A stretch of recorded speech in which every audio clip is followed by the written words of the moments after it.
Hello viewers, आज बात करेंगे म्यूचुअल फंड में बेंचमार्क का क्या रोल है। तो समझते हैं बेंचमार्क। तो चूंकि बेंचमार्क बेसिकली ये किसी एक पैरामीटर को डिसाइड करता है, लेकिन इस पैरामीटर को समझने से पहले हमें ये समझना होगा कि ये बेंचमार्क आया कहाँ से। तो इसको थोड़ा सा कोरिलेट करने की मैं कोशिश करूँगा। तो बेसिकली हमारे यहाँ जो इंडिया में मेन जो एक्सचेंजेस के प्लेटफॉर्म हैं वो मेन दो हैं, एक एनएससी और एक बीएससी। एनएससी यानी नेशनल स्टॉक एक्सचेंज और बीएससी यानी बॉम्बे स्टॉक एक्सचेंज। तो जो भी स्टॉक्स के ट्रेड होते हैं, स्टॉक यानी यहाँ शेयर्स के ट्रेड या इवन बॉन्ड वगैरह के भी जो ट्रेड होते हैं वो इन्हीं दो इंडेक्सेस में होते हैं, एक एनएससी के थ्रू या बीएससी के थ्रू।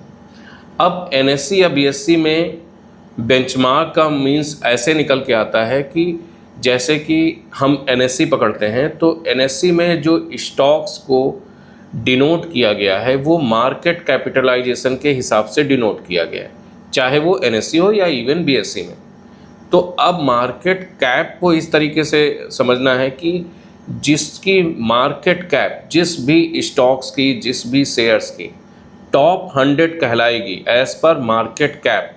तो जो ऊपर की टॉप 100 होती हैं उन्हें लार्ज कैप कहा गया है, और उसके बाद की जो 150 यानी 101 से लेकर 250 तक की जो कंपनियां एज पर मार्केट कैप वो मिड कैप कहलाती हैं, और 251 से जो 500 वो स्मॉल कैप कहलाती हैं, या उसके नीचे के भी जो भी होंगी 500 वो स्मॉल कैप या माइक्रो कैप के अंतर्गत ही आती हैं। तो ये तो समझ में आया कि अगर हम बोलेंगे निफ्टी 100 कंपनीज़ हैं तो यानी वो 100 यानी लार्ज कैप कंपनियां हैं। तो यहाँ पर सारा खेल मार्केट कैप का है। तो चाहे वो एनएससी का टॉप 100 हो या बीएससी का टॉप 100 हो, वो लार्ज कैप है। अब कई बार वो एनएससी नेक्स्ट 100 की बात करते हैं तो वो अगली जो लार्ज कैप बनने वाली हैं वो हो सकती हैं, लेकिन वो एज़ पर करंट सिचुएशन में वो मार्केट कैप के लिहाज से मिड कैप कहलाएंगी। तो बेसिक समझें तो ऐसा समझें कि जो टॉप 100 हैं वो लार्ज कैप हैं, नेक्स्ट 150 जो है वो मिड कैप है, अनदर नेक्स्ट 250 जो है वो स्मॉल कैप। तो यानी ये 500 एज पर मार्केट कैप का यूनिवर्स हुआ। अब इसको हम बेंचमार्क कैसे समझते हैं, तो हर पैरामीटर, किसी भी प्रोडक्ट में एक पैरामीटर होता है।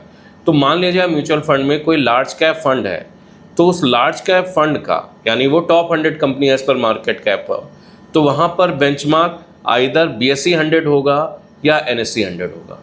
तो यानी बेंचमार्क यहाँ डिनोट करने के लिए ये है कि अगर हम कंपेयर करें तो हम एनएससी के टॉप 100 की रिटर्न से कंपेयर कर सकते हैं म्यूचुअल फंड के किसी लार्ज कैप फंड में, या अगर हम ये समझें कि हमारा कोई मिड कैप फंड है तो हम बीएससी या एनएससी का जो भी उसका आइडियल बेंचमार्क होगा 150 इंडेक्स का, तो आप उससे कंपेयर कर सकते हैं। यानी बेंचमार्क का सीधा सीधा मतलब यहाँ पे ये है कि अगर हम लार्ज कैप, मिड कैप या जो भी स्मॉल कैप या कोई डेट का भी प्रोडक्ट अगर म्यूचुअल फंड में दे रहे हैं तो उसका कंपेयर जो भी इंडेक्स दो हमारे हैं, आइदर वो एनएससी है या बीएससी, सिमिलर मार्केट कैप के लिहाज से उस चीज़ को डिनोट करेगा, वही हमारा बेंचमार्क कहलाएगा।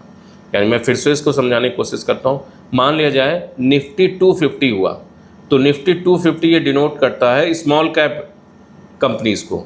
तो अगर कोई स्मॉल कैप फंड होगा, मान लीजिए कोई भी XYZ स्मॉल कैप फंड है, तो उसका बेंचमार्क आइदर एनएससी 250 हो सकता है या बीएससी 250 हो सकता है। इसी तरीके से जहां पर मार्केट कैप की बाउंड नहीं है और फंड का नाम फ्लेक्सी कैप या मल्टी कैप होता है, तो यहाँ पर फ्लेक्सी कैप में पूरे मार्केट कैपिटल इंडेक्स के लिहाज से टॉप 500 कंपनी पूरी आ सकती हैं, लार्ज, मिड, स्मॉल सभी। तो यहाँ पर बेंचमार्क इंडेक्स भी या तो निफ्टी 500 बेंचमार्क हो सकता है या बीएससी 500 हो सकता है।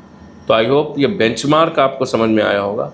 बेंचमार्क जस्ट एक पैरामीटर है कि वो फंड, जो पर्टिकुलर म्यूचुअल फंड का फंड है, वो अपने अलाइन बेंचमार्क यानी जैसा कि उसकी कंपनी का इन्वेस्टमेंट ऑब्जेक्टिव उस फंड का है, उसी हिसाब से उसी बेंचमार्क से वो अलाइन है कि नहीं।